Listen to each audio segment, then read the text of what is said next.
En Pétur, það 22 stiga tap í hellinum í kvöld. Hvað að gerast þér þínum drengjum? Hvar tapið þessum heldurðu?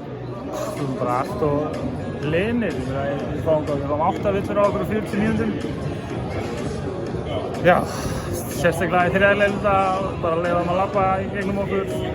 Skora einhver 16 stiga á 2 mínútum eða eitthvað. Bara lélegt. Og svo náttúrulega sókn á megin skilju og hittum við ekki neinn skot. Ég sjálfur 0-7 eða eitthvað. Já, og bara... Þið virtu bara lélegt, já. Þið virtu svona í fyrsta, þið komið svona frekar kannski flatir út, en virtust ná opnum ykkur í öðru leiklutunum.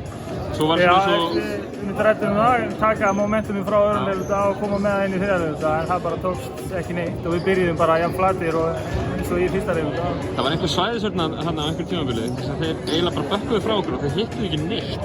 Hvað hérna... Já, bara eiginlega allan leikinn, þannig séð skilur. Þeir voru að rótera eitthvað á milli svæði og mann og alltaf þegar þeir fóru í svæði þá við fengum opin skot en hittum ekki neitt. Og það bara uppskrift á svona tap. Hvað já, nú þetta annað tapið ykkar í röð. Nú þetta í hörku leik á móti Stjörnunni núna síðast sem tapið. Hvað þurfa að gera til að snúa þessu aftur á sigurbraut, heldur? Já, negla niður skotum fyrst og svo bara vera harðari. Við megum nota þessa villu sem við erum með og hætta að leyfa mönnum alltaf að labba bara í sniðskot eftir sniðskot. Bestu þakkir.